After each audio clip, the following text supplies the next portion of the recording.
and your time will come.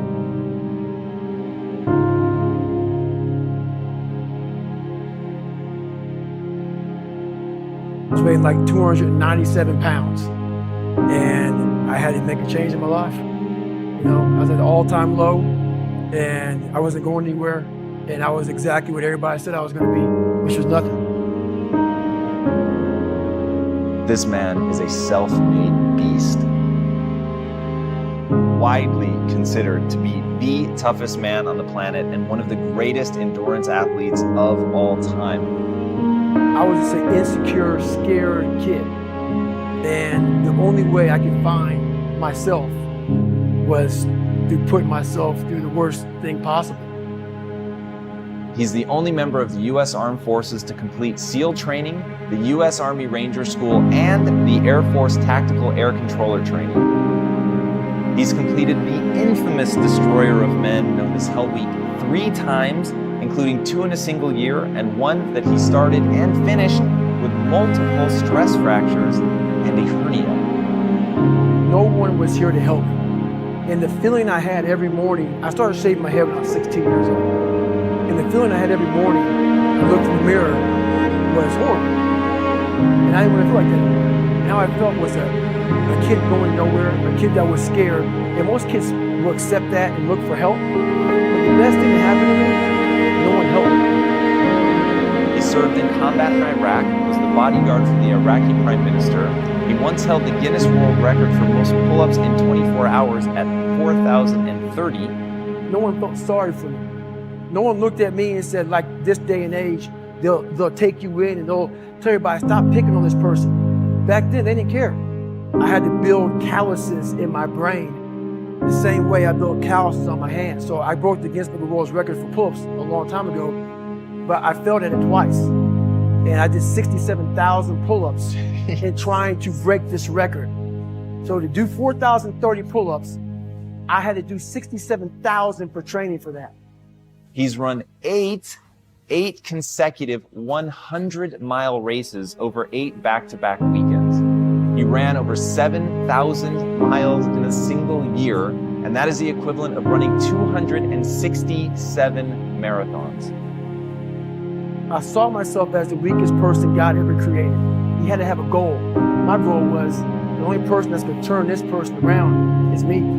The only way I can turn it around is put myself through the worst things possible a human being can ever endure. And that'd be the only way that I can build this brain to handle anything that comes in front of it, callousing my mind through pain and suffering.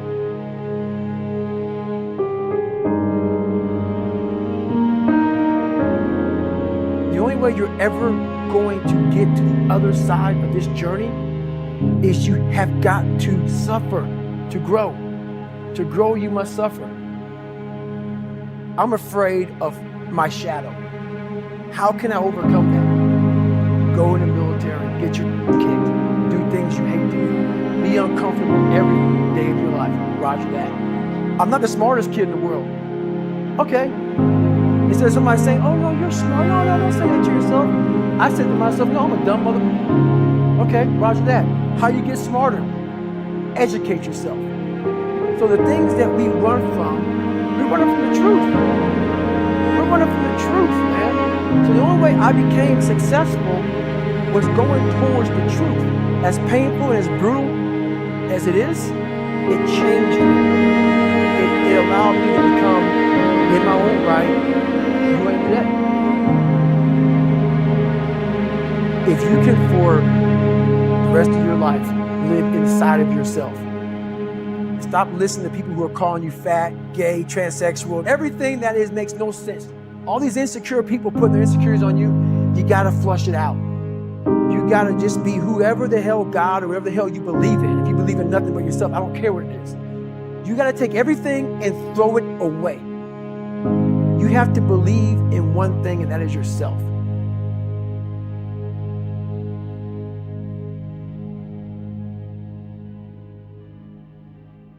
Around 97% of students are distracted by cell phones.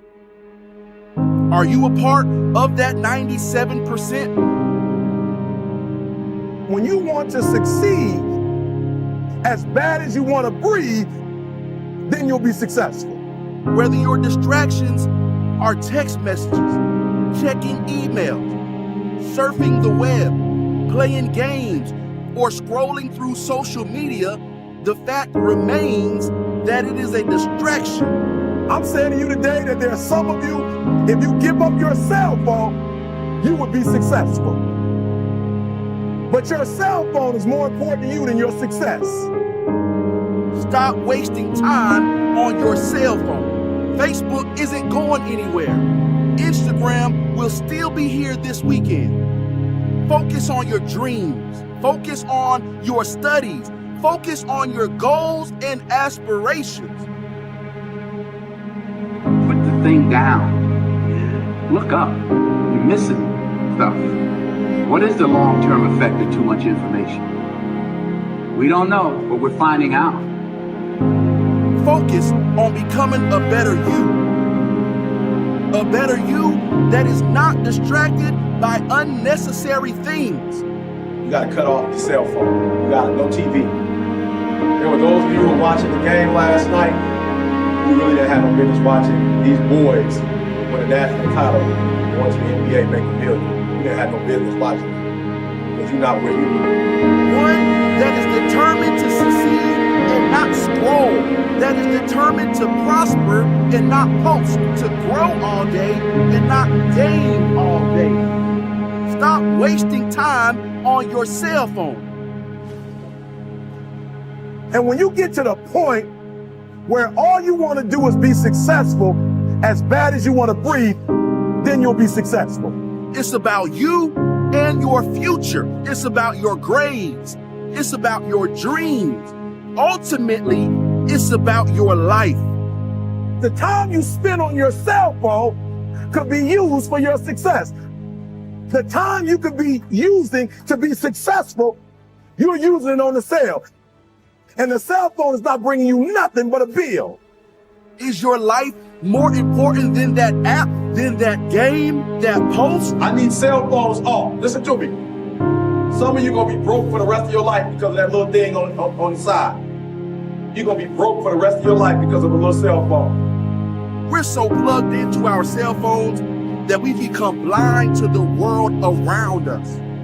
And somebody has told you you couldn't live without it. We can't take our eyes off the screen long enough to see the beauty of the world around us.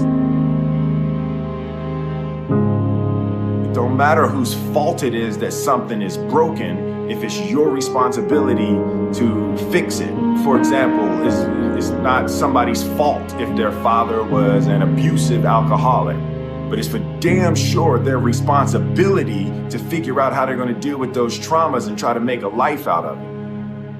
It's not your fault if your partner cheated and ruined your marriage, but it is for damn sure your responsibility to figure out how to take that pain and how to overcome that and build a happy life for yourself. Fault and responsibility do not go together. It sucks, but they don't. When something is somebody's fault, we want them to suffer. We want them punished. We want them to pay. We want it to be their responsibility to fix it, but that's not how it works, especially when it's your heart. Your heart, your life, your happiness is your responsibility and your responsibility alone. As long as we're pointing the finger and stuck in whose fault something is, we're jammed and trapped into victim mode. When you're in victim mode, you are stuck in suffering. The road to power is in taking responsibility. Your heart, your life, your happiness is your responsibility and your responsibility alone.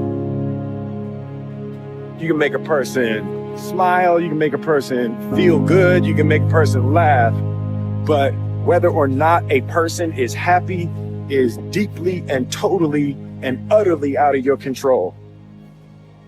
The prerequisite for spending time with any person is that they nourish and inspire you. They feed your flame. Look at your last 5 text messages. Are those people feeding fanning your flames or dousing your fire?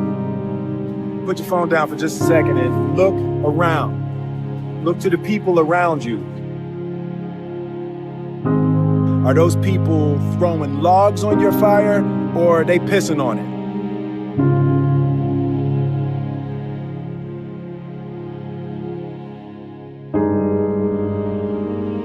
I want my life, I want my work, my family, I want it to mean something. And it's like, if you are not making someone else's life better, then you're wasting your time. The separation of talent and skill is one of the greatest misunderstood concepts for people who are trying to excel, who have dreams that want to do things. Talent you have naturally. Skill is only developed by hours and hours and hours of beating on your craft. You don't try to build a wall. You don't set out to build a wall. You don't set out to build the biggest, baddest, greatest wall that's ever been built. You don't start there. You say, I'm going to lay this brick as perfectly as a brick can be laid. There will not be one brick on the face of the earth that's going to be laid better than this brick that I'm going to lay on this next time that I'm saying. And you do that every single day. And soon you have a wall. And I think psychologically, the advantage that gives me over a lot of people, competition in different situations, is it's difficult to take the first step because of the task is.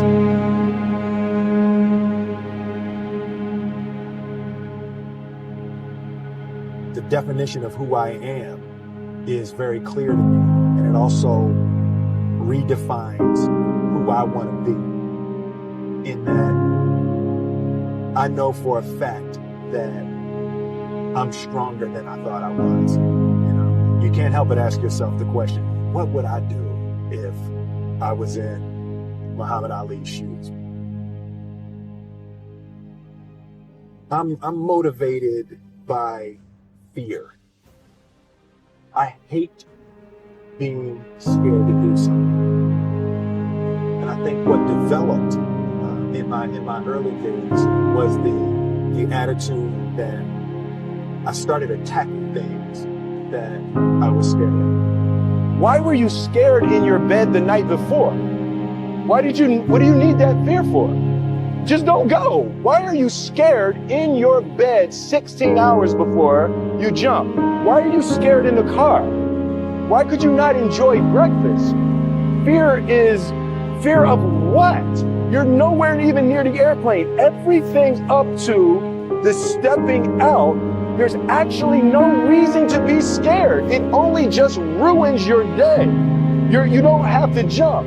And then in that moment, all of a sudden, where you should be terrified is the most blissful experience of your life. And God placed the best things in life on the other side of terror.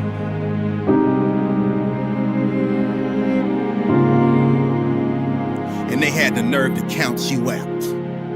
That's because they didn't understand that your motivation would never let you stay down for the count. It's times like these that we separate the real from the fake. And when it's like you can take a punch and bounce right back because you understand and know exactly what's at stake.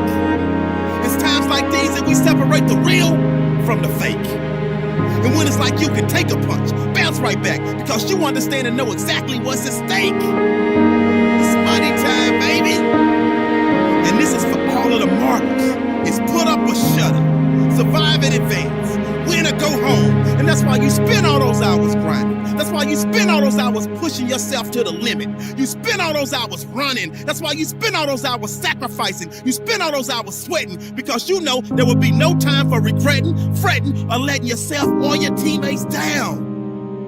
See, you are bound and determined to enter into the realm of greatness that's reserved for you and only you. And so if the day ever comes that you're tired enough to quit, then I need you to act like a car with 4 flats and retire. I don't think you heard me. I said, if the day ever comes that you are tired enough to quit, then I need you to act like a car with 4 flats and retire. Next level success is reserved for those that are willing to not start counting the reps until it starts hurting. Not start counting the shots made until their arms are dead tired. Not start counting the sprints until they're already breathing hard. I heard a wise man say, it hurts, but it works. I say when it hurts, then and only then will you start receiving the perks, the accolades, the attaboys, the attagirls, the great jobs, the alley-oop lobs, the celebration parties with the lobster and shish kebabs, the hoisting of the banners, the sizing for the rings, the smiles, the hugs, and all of the love and respect in between. See, some of you out there, you in the dark. And you know what I need you to do for me when you're in the dark, right? Turn the lights on when I'm talking to you, because I don't think you heard me. I said next level success is reserved for those that are willing to not start counting the reps until it starts hurting. Not start counting the shots made until their arms are dead tired. Not start counting the sprints until they're already breathing hard. So just when they think you're about to throw in the towel, that's when I need you to recall all of the days that you went that extra mile. All of them days that your friends said you were foul, when you said you couldn't hang out because you were dialed in, you were locked in, you were in a zone, so you had to be strong because you knew the day would come when you would have to show the world that you could overcome any adversity, any obstacles, any hardships, any setbacks, because you were prepared for any and everything. You understood that it would be impossible to run with them cheetahs when you're walking with the turtles. You understood that it would be impossible for you to run with the cheetahs when you were walking with the turtles. So your mindset is that of a track star, and that gives you the mental strength to leap over life's hurdles, to power through the speed bumps, to push through the roadblocks, and continue to grind past any and every obstruction that attempts to deter you from your ultimate goal of next level success. So the stresses of the world, you laugh at. The dreams they say are out of your reach, you grab at. The things they say you can't achieve, you take a stab at. And when the bullies of life try to knock you out, you stick and move and you jab at. I said the stresses of the world, you laugh at. The dreams they say are out of your reach, you go and grab at them. The things they say you can't achieve, you take a stab at them. And when the bullies of life try to knock you out, you stick and move and you jab at them. And on the rare occasion that you take a punch from life and it knocks you down, you dig deep, and then you dig deeper, and then you dig even deeper, because you understand that this is the moment to pick yourself up, push through with determination and grit, because of all your resilience, commitment, hard work, perseverance. You have now put yourself in position to show the world that you got that dog, and your inner dog has no quit. I said this is the moment to pick yourself up and push through with determination and grit, because of all your resiliency, commitment, hard work, perseverance. You have put yourself in a position to show the world that you got that dog, and your inner dog has no quit. I hated jumping out of airplanes. I hated shooting guns. I hated the job as a Navy SEAL. But I did it because I wanted to change myself. Everything I do, I'm not really comfortable doing. But if you choose to go that route, to go be a Navy SEAL, you might as well go be the hardest mother in the world. Because if you're choosing to do something, you have two routes. You can go there and be a little weak person and get through barely, and that's your reputation. Or you can go through the hardest guy you can possibly be, and that's your reputation. So my whole thing is, if you're gonna choose to open that door in Iraq or Afghanistan, open the mother, go in hard. Because they're gonna remember you by slowly opening it and peeking in. So if you're gonna open it, and you made the mind to open it, don't just crack it open. Open the door, go in. That's with life.